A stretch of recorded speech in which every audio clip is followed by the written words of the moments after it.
They say that in old age you learn to see who's really there and who was only around out of habit. But what hardly anyone says is that this discovery, though painful, can become the doorway to a kind of freedom you'd never known before. Many people reach 55 or older expecting family to be their unconditional support, and when that doesn't happen, they feel like something has broken. But maybe nothing broke. Maybe the truth was simply revealed. It's not about who stands by you, but what you build your life upon.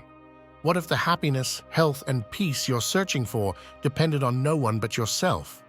We all go through that stage where we give more than we receive, where we feel our family should understand us without words, care for us without asking. But children go on with their own lives, friends drift away, and the silence stretches longer than we ever imagined. That's when many fall into the trap of emotional dependence, believing that other people's affection is the only nourishment there is. And yet, there's one truth that changes everything. Beyond a certain age, inner freedom becomes the only true life insurance. There are 7 concrete pillars that can bring back your energy, purpose, and dignity, and they have nothing to do with family, but everything to do with yourself, your mind, your body, and your spirit. If this is your first time here, my name is Gabriel. I've spent years studying and sharing Stoic wisdom applied to mature life, because I know peace doesn't come by luck, it comes through inner training. I invite you to subscribe and stay until the end, because in the final part, we'll talk about something the Stoics considered the greatest refuge of all, that inner place no one can take from you, even when everything seems lost. Let's begin. There's a deeply rooted idea that family is the safest refuge, and yet many people discover over the years that this isn't always true.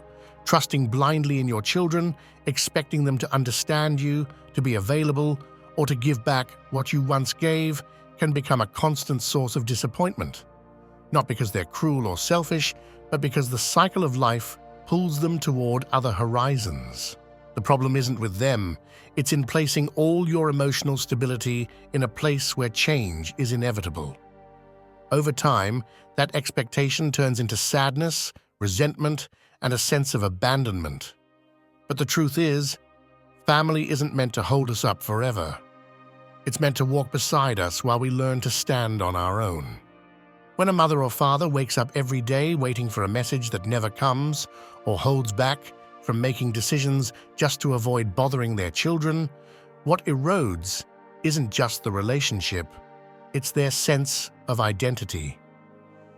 Trusting others more than we trust ourselves creates a silent form of dependence that destroys inner peace.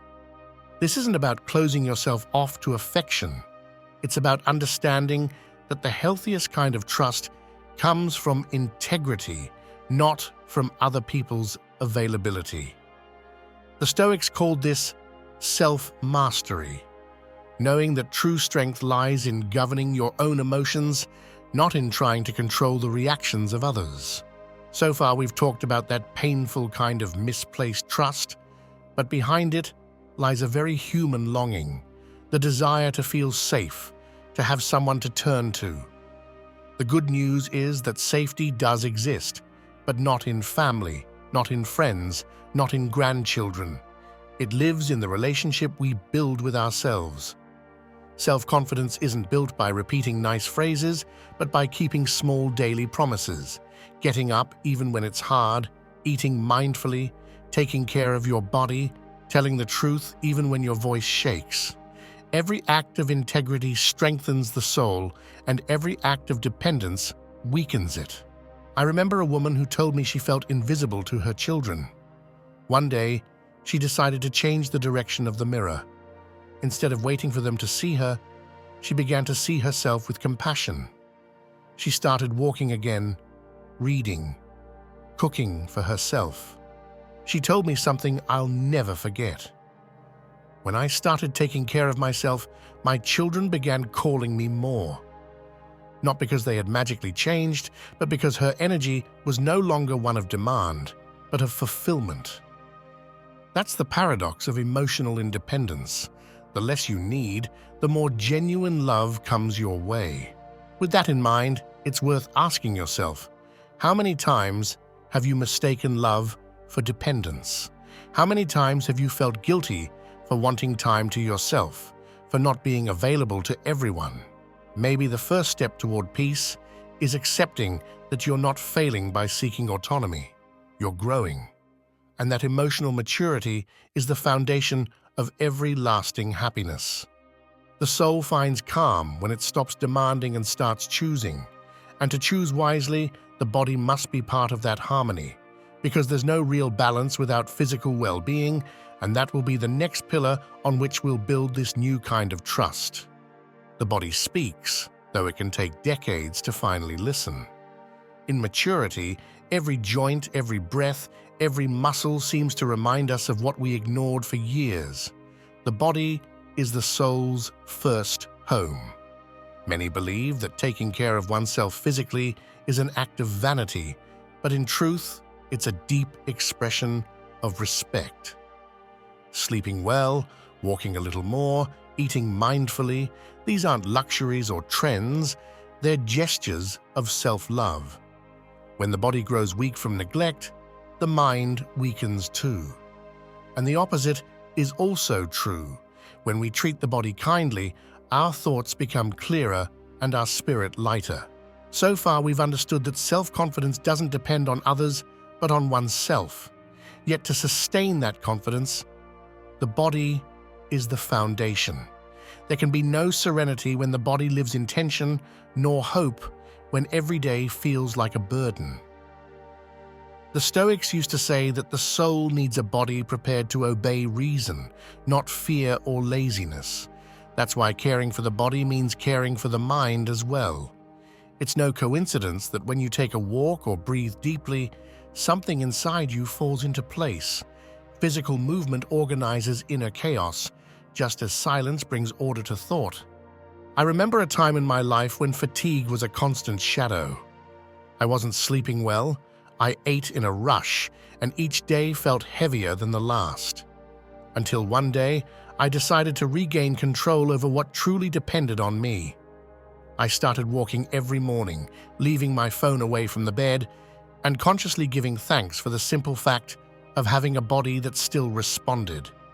It wasn't magic or an instant change, but after a few weeks my mind grew clearer, my decisions firmer, and my mood more stable. I realized I didn't need to be 20 to feel alive. I just needed to take care of the vessel that carries me. You don't need to join a gym or follow a strict diet. It's enough to move, to breathe deeply, to nourish yourself without guilt or punishment. Eating well isn't a burden. It's a way of telling your body, I need you. I want you to keep walking beside me with dignity. The body is grateful when we treat it as an ally, not as an enemy to be tamed. That gratitude translates into energy, better moods, and clearer judgment. Sometimes the greatest spiritual act isn't meditating, but stretching when you wake up. It's not reciting mantras, but walking under the sun. It's not denying the passage of time, but honoring it with care. Because those who keep their bodies in motion don't fear aging, they face it with respect. How much of your peace depends on how you treat your body? Perhaps more than you think. And behind every moving muscle lies a mind that chose to move it. When the body grows strong, the mind finds a refuge, a balance that depends on no one else. And that's where the next pillar begins, learning to trust the mind as a sanctuary, training it to become an ally instead of an enemy. The body sustains, but the mind leads. In maturity, the danger isn't forgetting what you've learned, it's stopping the act of learning altogether. Many people reach a certain age convinced that their time for growth has passed, and that's when the mind begins to fade. A mind that isn't trained becomes fragile, filled with fears and repetitive thoughts. That's why one of the greatest acts of self-love is keeping the mind alive, curious and free. It's not about accumulating information, but about learning to think calmly, to observe without judgment, and to let go of what you can't control.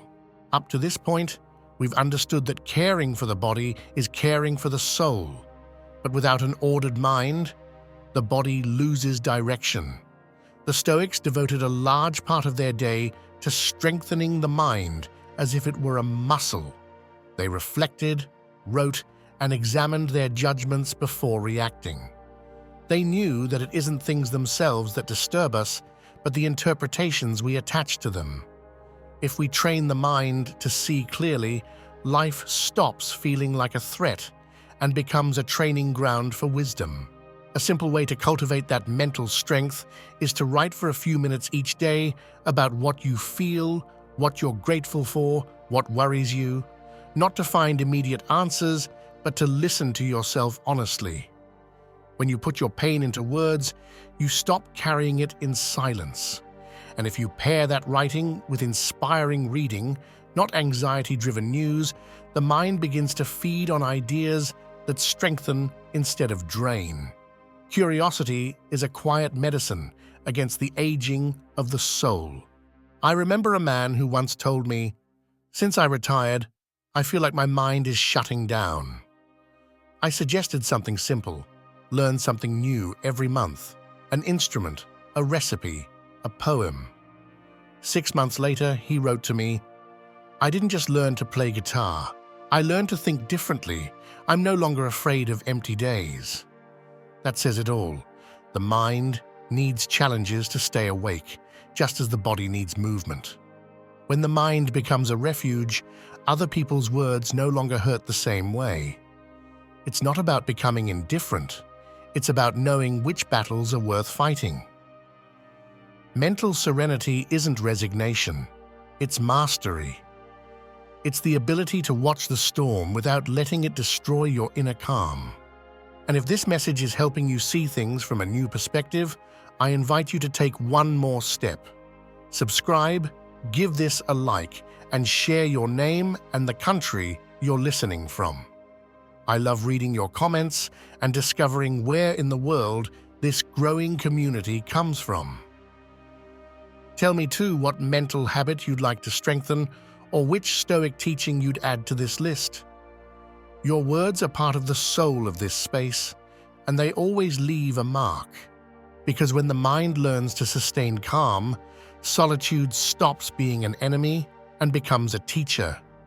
And that's where the next door opens, the one that reveals the healing power of chosen solitude. Solitude has a bad reputation, yet it's one of the purest forms of freedom.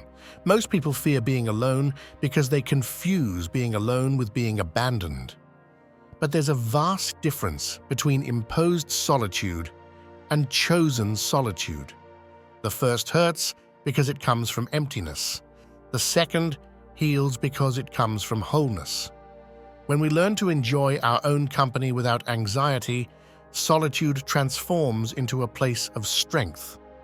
It's there that we stop being the shadow of others and become our own light again. So far, we've seen how the body and mind can sustain us. But even with both in balance, many still feel an emotional gap, a kind of quiet desolation.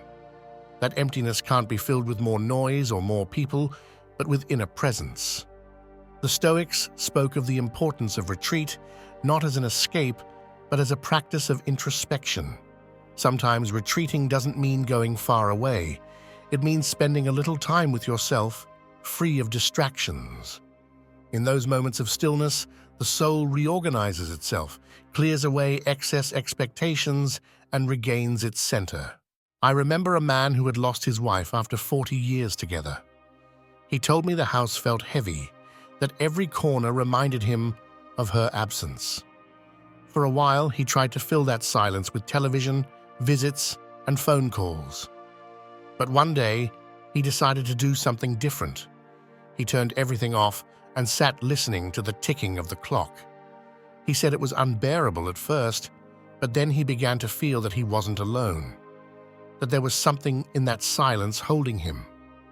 I discovered that it wasn't her I was missing, it was me, he told me. Since then, every afternoon he sits down for tea with himself, like meeting an old friend.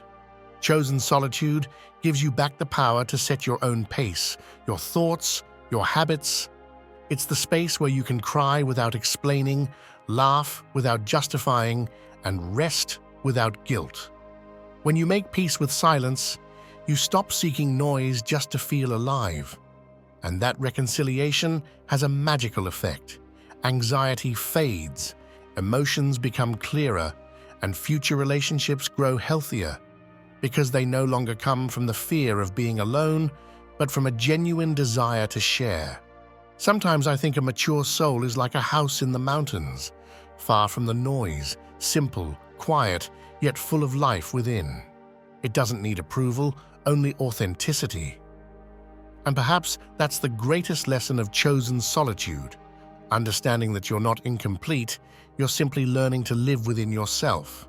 Once you're at peace with yourself, the next step arises naturally, opening your heart without losing your boundaries. Because it's not about isolating from the world, but about surrounding yourself with relationships that nourish instead of drain. And that's where the next pillar begins, the one built on connections that strengthen rather than consume. One of the greatest sources of suffering in later life isn't solitude, it's the wrong kind of company. There are connections that dim your light, that consume your energy like a flame without oxygen, and it often takes years to recognize them because you're used to giving, holding, yielding. But there comes a time when the soul grows tired of carrying relationships that can't stand on their own. To love doesn't mean to carry, and to help doesn't mean to surrender your peace. Sometimes, out of fear of losing others, we end up losing ourselves.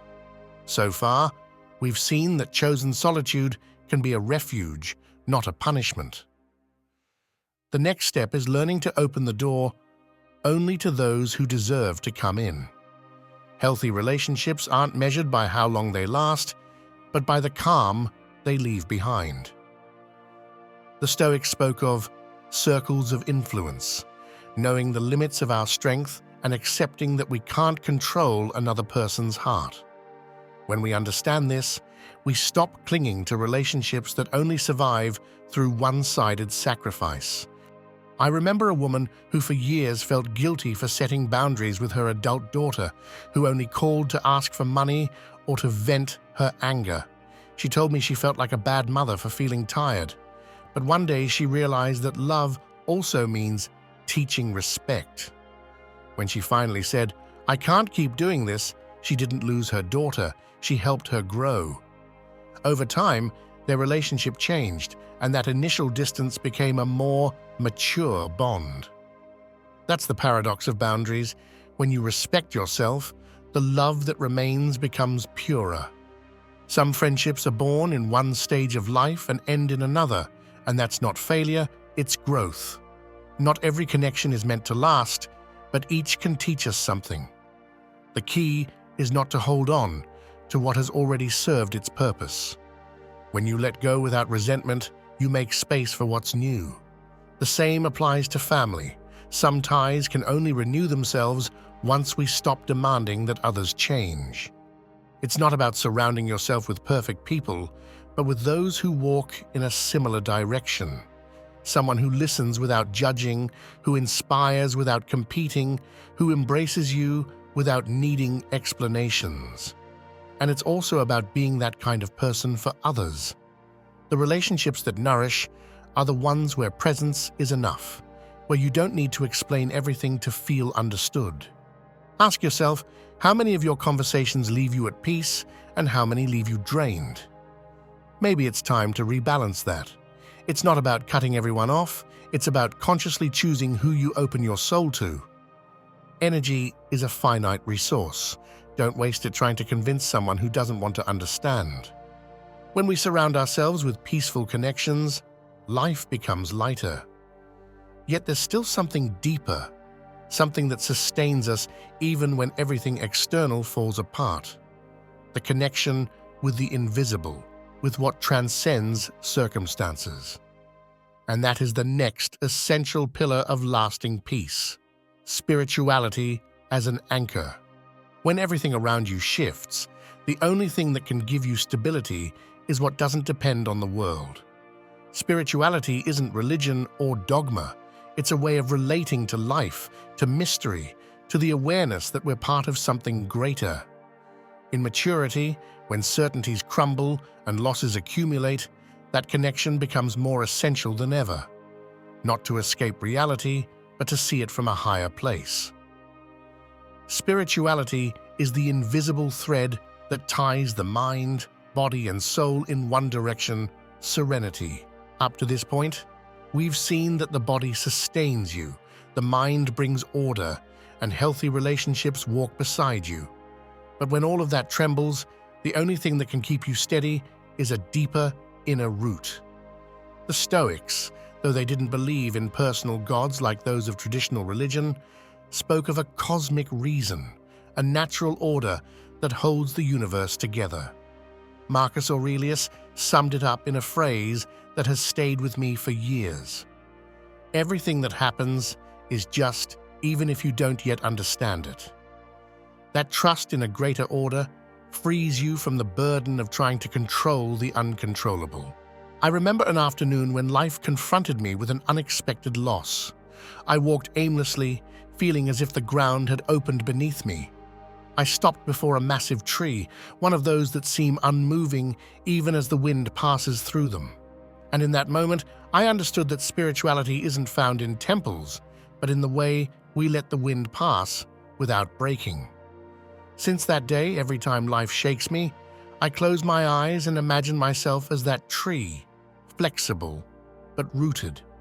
Spirituality is a practice, not a theory. It can be praying, meditating, writing, walking in silence, or simply breathing with awareness. The form doesn't matter. What matters is the intention. Every time you return to the present, you're praying with life itself. Every time you give thanks for something small, you're meditating with your heart. You don't need exact words or perfect rituals, only presence. That spiritual presence reminds you that who you are doesn't end where your skin does. Your thoughts, your gestures, your serenity ripple far beyond what can be seen. Even if no one is watching, there's a greater harmony holding you up. And when you live from that trust, aging stops being a threat and becomes a journey back to what truly matters. Perhaps the greatest act of faith isn't believing that everything will turn out well, but knowing that even when it doesn't, you'll still be at peace. And that inner peace prepares you for the next step, the one that gives meaning to everything that came before, discovering that true fulfillment isn't found in what you receive, but in what you give. It's purpose, service, the quiet contribution that keeps the soul awake. There is a kind of joy that doesn't depend on recognition, but on the very act of giving. In maturity, when many old identities fade, the role of mother, worker, partner, the soul begins to seek a new sense of belonging. And it finds it when it stops asking, "Who needs me?" and starts asking, "Whom can I serve today?" To serve not from sacrifice, but from fullness. To do good not out of duty, but as a natural expression of self-love. Because purpose isn't a goal, it's a direction. So far we've spoken about the body, the mind, solitude, and spirituality as pillars of inner peace. But purpose is what connects them all. It's what gives meaning to each day, even when there are no grand plans. The Stoics believed that to live according to nature was to live according to our essence, to fulfill the role that belongs to us within the whole. That role can be as simple as caring for a plant, comforting someone, or teaching what we know. There is no small purpose when it's done with presence.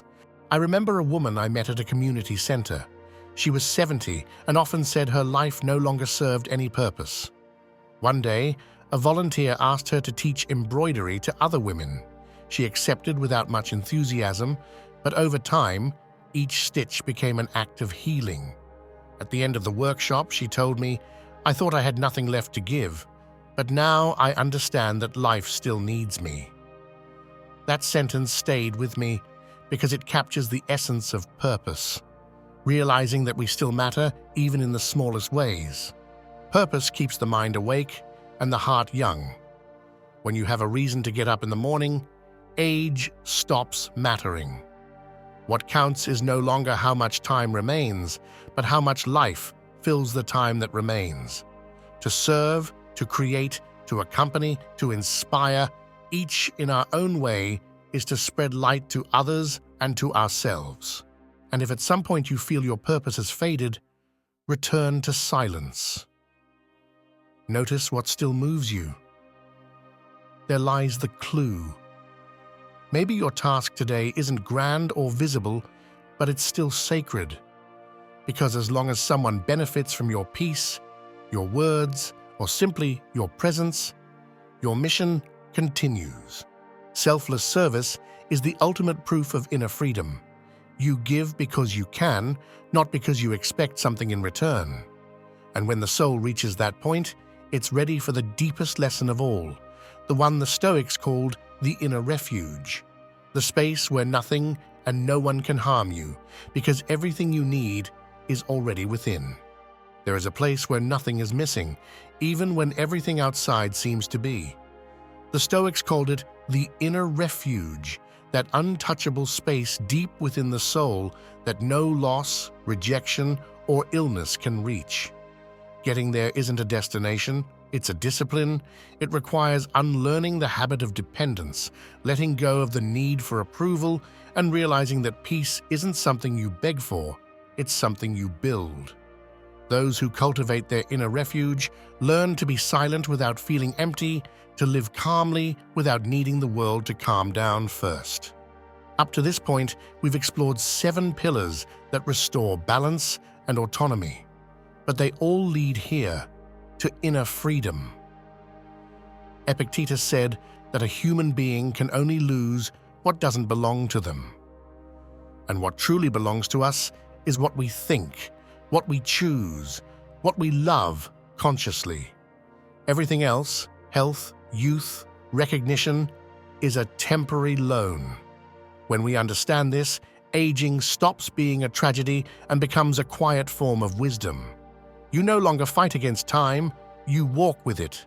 In Stoic philosophy, apatheia doesn't mean indifference. It means serenity.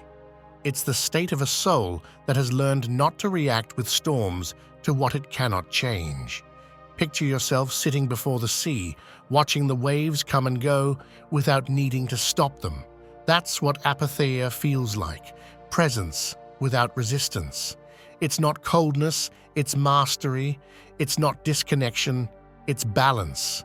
When you learn to live from that serenity, every problem becomes smaller and every day more than enough. I remember a man who, after losing almost everything, told me something I never forgot. When I stopped fighting reality, I discovered I could still love what remained. That sentence captures the essence of the inner refuge. It's not about having everything under control, it's about not losing yourself when everything changes. That unbreakable self-love, that respect for your own soul, is the true happiness the wise have always sought. Because age isn't a number, it's an attitude. There are young people already weary in spirit, and elders still blooming. Those who have found themselves no longer depend on others' love to feel alive. From that place, you can love without fear, grow old without sorrow, and let go without pain. And when you reach that place, you understand that nothing is missing, because everything essential is already within you. That is the invisible reward for those brave enough to walk inward. They discover that the home they were seeking has always been waiting inside their own chest, there where calm needs no explanation and peace finally stops being a goal to become a way of being. We've reached the end of this journey, and if you think about it, each of the 8 pillars was a doorway to the same place, inner freedom. We talked about misplaced trust that makes us depend on others, about the body as a temple that sustains serenity, the mind as a refugee that can be trained, the healing power of chosen solitude, the relationships that nourish instead of drain, the spirituality that anchors us, the purpose that gives life meaning, and finally, that inner refuge no one can take away. All these paths, different yet connected, lead to a single truth. Mature happiness begins when you stop waiting and start inhabiting yourself. Thank you for staying until the end, for opening yourself to reflection, and for joining me in this space where we seek more than answers, we seek serenity. Everyone who listens through to the end becomes part of a quiet yet powerful community made up of men and women who choose to live with dignity, calm, and healthy boundaries. Your presence here makes it possible to continue sharing these conversations, which aren't just words, but seeds of emotional freedom and practical wisdom. I'm Gabriel, and this space exists because I deeply believe that peace and dignity don't depend on others changing. They depend on our ability to hold ourselves, to know ourselves, and to respect ourselves. That's the purpose of all this work, to remind you that even in your darkest moments, you can return to yourself and find a light that never fades. Before we say goodbye, I'd love to know which country you're watching from. And if something in what we shared today resonated with you, write this phrase in the comments to seal what you've learned. My peace depends on no one. That sentence sums up everything we've explored together. Share it, write it down, repeat it until it becomes your truth. And if you know someone going through a difficult time, send them this video. Sometimes a single reflection can change the course of a life. Thank you for being here, for valuing silence, introspection, and the courage to live consciously. Up next, you'll see 2 videos on the screen. Choose one and continue deepening this journey toward wisdom and inner freedom. I'll see you soon, always in peace, always growing.